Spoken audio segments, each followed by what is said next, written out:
Ministries. Unajua nini? Njia pekee ya kujua kile kilicho ndani ya tunda ni kufinya tunda hilo. Huwezi kusema jinsi chungwa lina maji au utamu wake eti kwa sababu linaonekana maridadi. Kuna Wakristo wengi ambao wanaonekana maridadi. Bwana asifiwe, asante Yesu. Lakini hebu ufinye na uone kile utakachopata.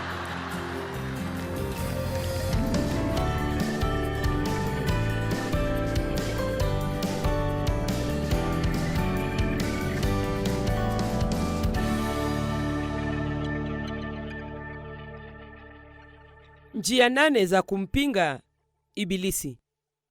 Ibilisi yu hai kabisa duniani. Kwa hivyo, usiogope kusikia mafundisho kumhusu. Ikiwa hujui kwamba yupo, basi itakuwa rahisi zaidi kwake kukudanganya. Ikiwa hujui ukweli wa neno la Mungu, Ibilisi anaweza kukudanganya na hata hutajua kamwe kwamba anakudanganya. Yohana 10:10, mwizi, yani Ibilisi, huja kwa kusudi moja peke yake, kuiba, kuua na kuharibu. Kusudi moja peke yake. Lakini Yesu alisema, nilikuja. Simefurahi kwamba alikuja. Kila ninaposoma kifungu hicho, ninapofikia mahali inasema nilikuja, ni lazima nitue hapo, nilikuja. Nikana kwamba alipokuja aliingilia kazi mbaya ya Ibilisi. Nalikuja ili muwe na uzima, kisha muwe nao tele, kiasi cha kufurika. Mungu alisema, naweka mbele yenu uzima na mauti, wema na uovu. Chagua uzima ili uwe hai, wewe na uzao wako. Kila uamuzi unaofanya kwa ajili ya Mungu huathiri kila mtu katika uzao wako. Kila uamuzi tunaofanya kinyume na Mungu pia huathiri kila mtu katika uzao wetu. Tuna mamlaka juu ya Ibilisi. Kulingana na Luka 10:19, Ibilisi ana nguvu, lakini sisi tuna nguvu na mamlaka. Kuna tofauti hapo. Luka 10:19, tazama nimewapa amri ya kukanyaga nyoka na nge na nguvu zote za yule adui. Ana nguvu lakini hana mamlaka, ila kama tutampa.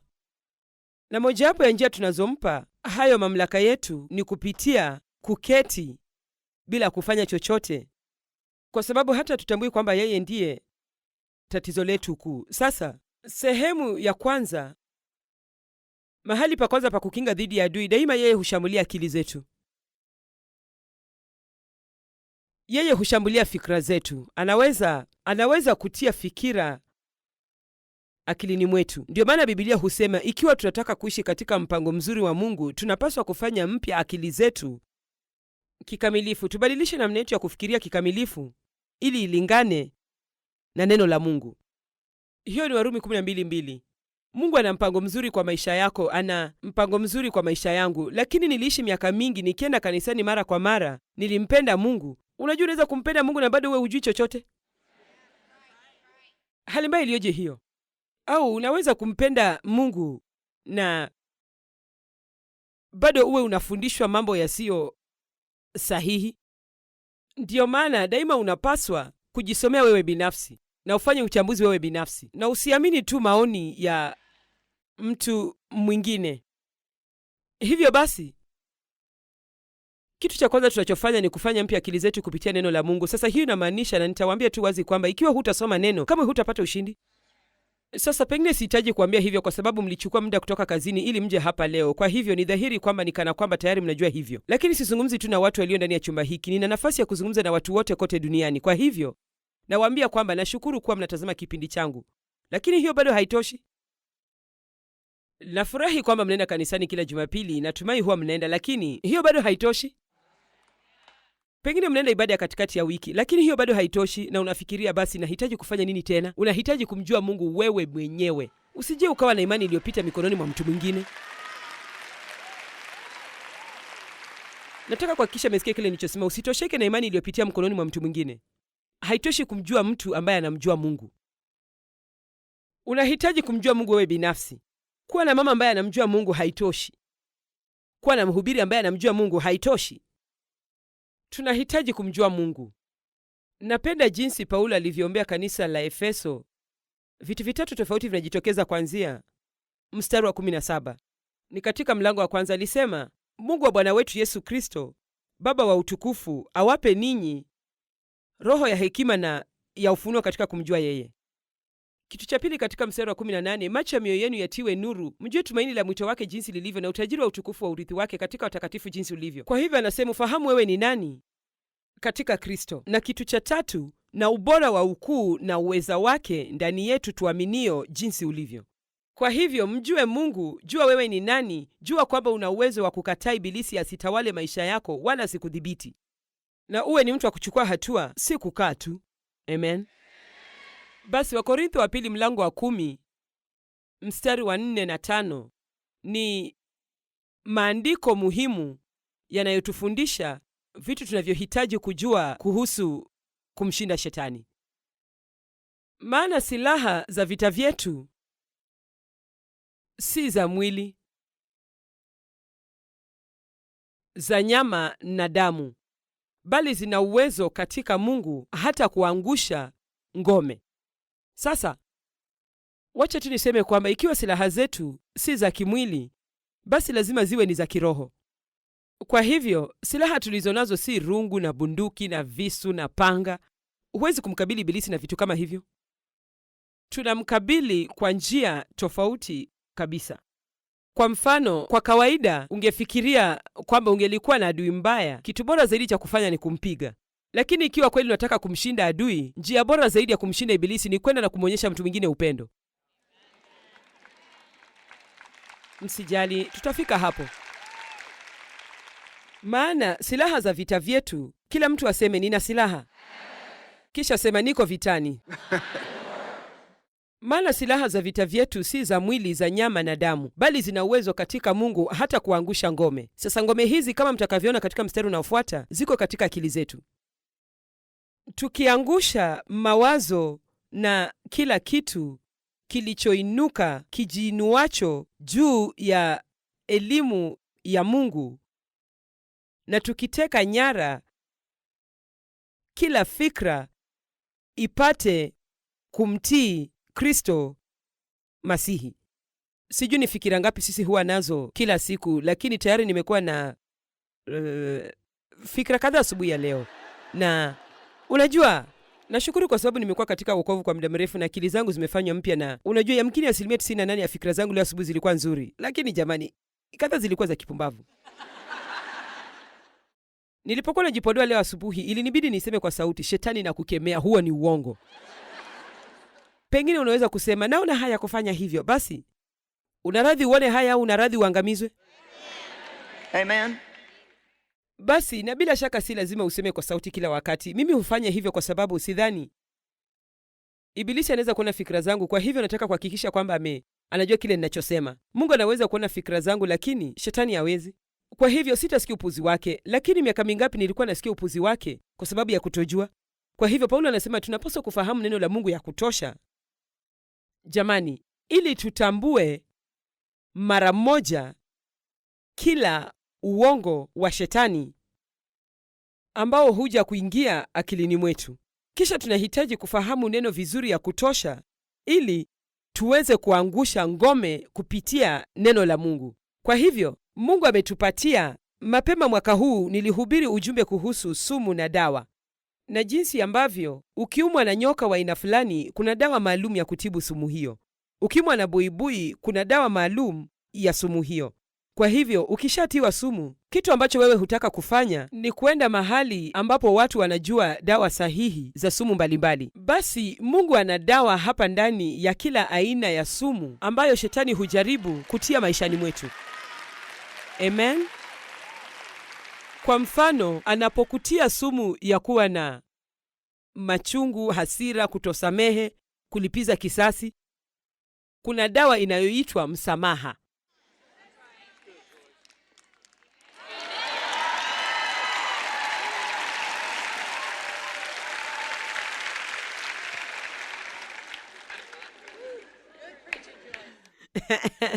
Huo ni ujumbe mwingine, lakini ni jamani, na msijaribu kuniambia kwamba hamwelewi neno. Unajua, kuna tafsiri nyingi sana za Biblia kiasi kwamba hatuwezi kusema hivyo. Kuna Biblia zenye maelezo ya ziada. Biblia yangu ya Amplified inaitwa The Everyday Life Bible. Unaweza kuielewa. Imejaa, ikiwa huelewi maandiko unayosoma, imejaa maelezo ya ziada kuhusu maandiko unayosoma. Ni Biblia kubwa kweli, ni sharti uwe na misuli ili uibebe, lakini na ikiwa pengine hutaki kuibeba kila uendako kila wakati, basi ni Biblia nzuri ya kutumia nyumbani. Mimi huitumia nyumbani kila wakati. Ningekuwa naibeba hapa jukwani, lakini tayari na tatizo la mkono kwa ajili ya kufanya hivi kwa miaka mingi. Ndiyo,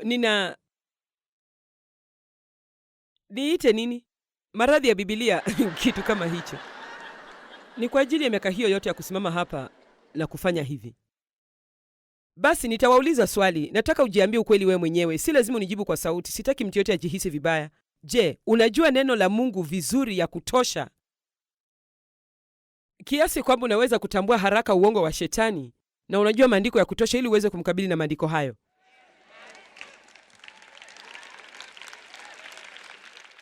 Sasa hebu tu, vizuri, mnasema ukweli. Sawa. Sasa ni vizuri kama unajua. Basi ikiwa hujui, mshukuru Mungu kwamba unaweza kuendelea kuelimishwa kila siku na upige hatua mbele. Njia ya wenye haki huendelea kuwa na nuru zaidi na zaidi kila siku. Amen. Kila siku unapotoka kitandani na unaweka miguu yako sakafuni, adui anapaswa kuwa na hofu kwa ajili ya yale utakayojifunza siku hiyo na hatua utakayopiga kwenda mbele. Na ikiwa wewe ni mmoja wa wale waliosema, ndio najua maandiko ya kutosha kumkabili shetani, lakini humkabili vilivyo, basi hufanyi chochote. Na sisi sote tunaweza kujipata katika hali hiyo. Kwa hivyo, nataka tu kusema kwamba njia ya kwanza ya kumshinda ibilisi, kumpinga ibilisi, ni kujua neno na kutambua mashambulizi yanayokuja dhidi ya akili yako na kuangusha mawazo hayo mabaya. Waefeso mlango wa 6 inazungumza kuhusu silaha zetu, na moja ya silaha hizo ni chapeo ya wokovu. Kwa hivyo kimsingi inamaanisha kuwa na fikra kama za mtu aliyezaliwa upya. Usifikirie kama mpagani, usifikirie kama mtu ambaye si muumini. Fikiria kama mtu ambaye amejaa Mungu na amezaliwa upya. Njia ya pili ya kumpinga ibilisi ni kusalia na amani wakati wote. Wacha nikwambie kitu. Amani ni nguvu. Ibilisi hushindwa afanye nini wakati anakurushia kila awezalo, lakini bado unamtumainia Mungu na unasalia na amani. Najua kwamba si rahisi kufanya hivyo kila wakati. Kumbuka, wakati Yesu aliingia katika mashua pamoja na wanafunzi wake, ni hadithi iliyosimuliwa katika Marko mlango wa 4, na kitu cha kwanza alichosema ni tuvuke mpaka ng'ambo. Sasa Mungu anaposema kitu anamaanisha kile anachosema, na kile anachosema kitatimia, lakini huenda kukawa na dhoruba kidogo safarini. Na Biblia inasema ikatokea dhoruba kuu ya upepo. Si dhoruba ndogo isiyotarajiwa, dhoruba kuu. Punde baada ya Yesu kusema tuvuke mpaka ng'ambo, punde baada ya kuanza safari yao, jamani, kuna mtu kwa pamoja nami asubuhi ya leo? Punde baada ya habari njema, shambulizi likaanza, na wanafunzi wakashikwa na hofu na wakaanza kuhangaika, lakini Yesu alilala. Yaani hawakuwa wakisikia sauti ya Mungu, hawakuwa wanahisi uwepo wa Mungu, hawakuweza kumpata, hawakujua yuko wapi. Alikuwa amejificha kutoka kwao. Jamani, kuna mtu ananisikia leo? Oh Mungu, sielewi uko wapi.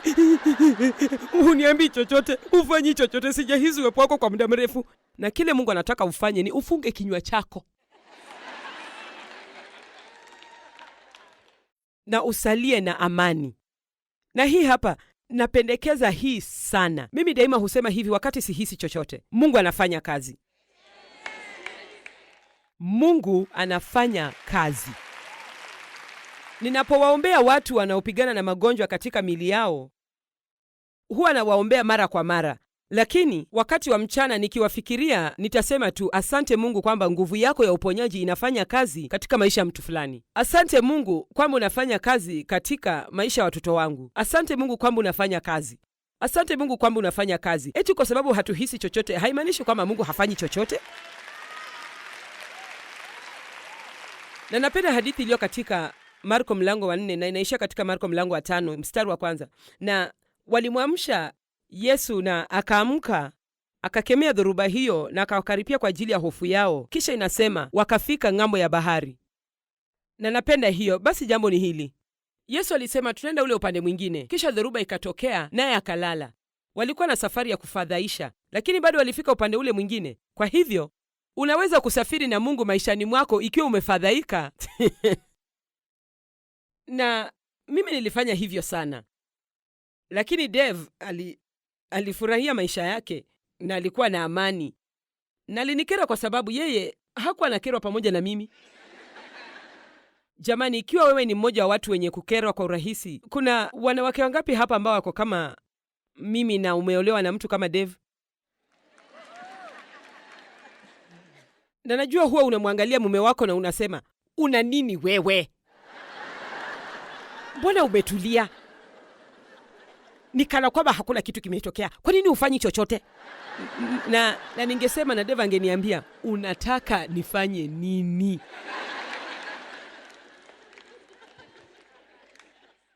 Tunaomba, tunaamini. Tunatoa fungu la 10 na sadaka.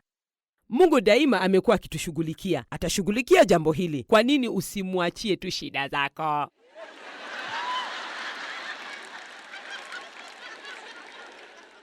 Basi unajua nini? Sasa nimejifunza jinsi ya kufanya hivyo. Lakini ilinichukua miaka mingi. Na najaribu tu kusema kwamba tukiwa safarini, tunaweza kuamua kufurahia safari yetu. Au tunaweza kumfanya Mungu atuburute huku tukiwa tumefadhaika. Niko radhi nitembee pamoja na Mungu kuliko kuburutwa. Amen. Warumi 16:20. Napenda hii. Inasema, naye Mungu wa amani atamseta shetani chini ya miguu yenu upesi. Mungu wa amani atamseta shetani chini ya miguu yenu. Waefeso 6:15. Moja ya zile silaha na kufungiwa miguu utayari tupatao kwa injili ya amani. Neno vaa linalopatikana sana katika Biblia linamaanisha chukua hatua na ufanye jambo kwa kukusudia.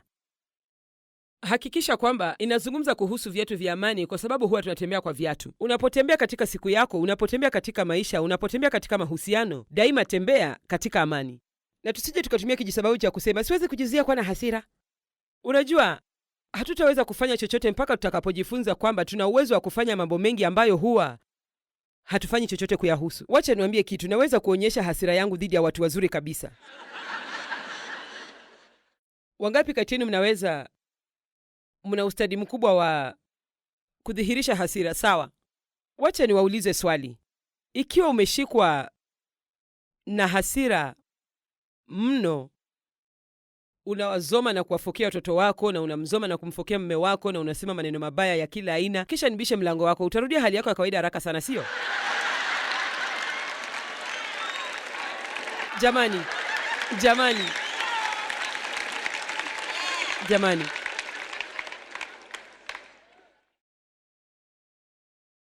Kwa hivyo sema, naweza kujidhibiti nikitaka. Simehisi vizuri kusema hivyo. Hebu tujaribu tena. Naweza kujidhibiti nikitaka. Amen. Sawa. Haya, Zaburi 94:12 na 13. Bwana, heri ni mwenye furaha, amebarikiwa mtu yule umwadhibuye na kumfundisha kwa sheria yako, upate kumstarehesha siku za mabaya, hata asiye haki atakapochimbiwa shimo ambalo hawezi kuliepuka. Si mnapenda hiyo? Hebu tuiangalie tena. Heri ni mwenye furaha, amebarikiwa mtu yule umwadhibuye. Kwa hivyo inamaanisha Mungu daima huturudi na hutuadhibu, na marudi daima ni kitendo cha upendo wa Mungu. Kwa hivyo Mungu huwa haturuhusu kusalia na tabia mbaya bila kutukabili, kwa sababu anataka tufikie mahali ambapo shetani hawezi kututikisa na tatizo lolote dogo linalokuja maishani mwetu. Wewe ni mbarikiwa unapopitia mafundisho haya pamoja na Mungu. Mstari wa 13. Upate kumstarehesha. Mungu anasema ili nipate kukupa nguvu ya kusalia mtulivu siku za mabaya. Hata tunaweza kusema usalie mtulivu wakati Mungu anamchimbia adui shimo. Amen. Ndiyo maana ni muhimu kusema, sawa, nahisi nataka kupiga kelele, lakini naweza kujidhibiti, kwa hivyo sitafanya hivyo. Na ni kwa sababu ndani yangu kabisa naamini kwamba Mungu anafanya kazi, na Mungu atashughulikia hali hii, kwa sababu yeye ni mwaminifu na ameahidi atanishughulikia. Amen.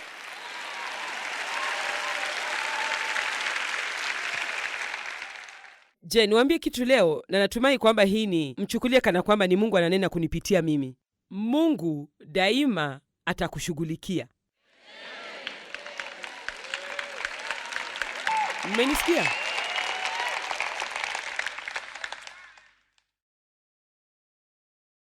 Mungu daima atakushughulikia. Huenda hatafanya hivyo kama unavyotaka afanye au wakati unaotaka. Hapo ndipo tunamtumainia Mungu kwamba njia zake ziko juu ya njia zetu, na kwamba siku zetu daima ziko mkononi mwake. Amen. Waebrania 4:10-11 inatuambia tufanye bidii ya kuingia katika raha ya Mungu. Kwa hivyo ni kana kwamba anasema tia bidii kabisa katika kuishi kwa amani. Ikiwa utajaribu kufanya kitu chochote kwa dhati, basi iwe ni kuishi kwa amani. Na unajua, niliishi miaka mingi bila amani, na nilipoamua kwamba nitakuwa na amani, ilinibidi nibadilishe vitu vingi. Jambo ni hili, ni sharti tufanye uamuzi wa kuishi kwa amani. Hupasi kungoja mpaka hali zako ziwe nzuri ili uwe na amani. Cha muhimu si hali zangu za maisha. Na kila nilipokuwa na tatizo, nilimpigia Ibilisi kelele. Nilimpigia kelele na kukemea na kukemea na kupinga na kukemea, lakini bado niliendelea kuwa na matatizo, na si kujua kwamba kumpinga Ibilisi natumai mko tayari kusikia hii. Hivi ndivyo Bwana alivyoniambia. Kumpinga Ibilisi haimaanishi matatizo yako yote yatatoweka. Inamaanisha usiwe na tabia kama za shetani unapokuwa na matatizo.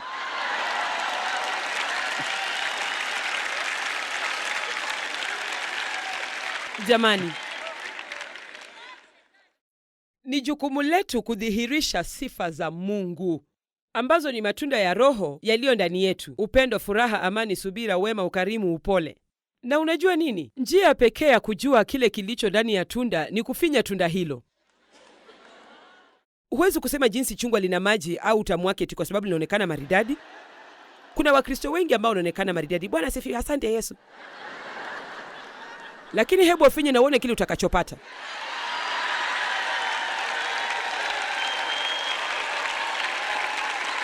Amen. Na naweza kuambia kitu, niliweza kuzungumza na kuruka na kupiga kelele kama mtu yeyote mwingine kanisani. Nilikuwa kiongozi kanisani, nilikuwa na kiti changu mstari wa mbele, jina langu lilikuwa katika sehemu yangu binafsi ya kuegeza gari. Mambo yalikuwa mazuri mno. Lakini jamani, hungelitaka kufinya tunda langu?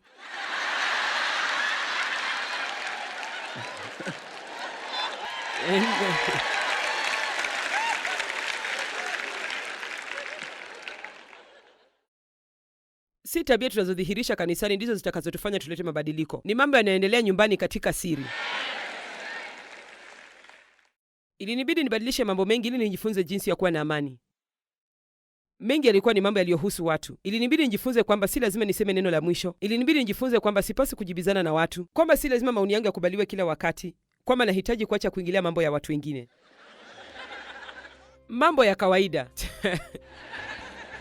Na Biblia huzungumzia mambo hayo yote.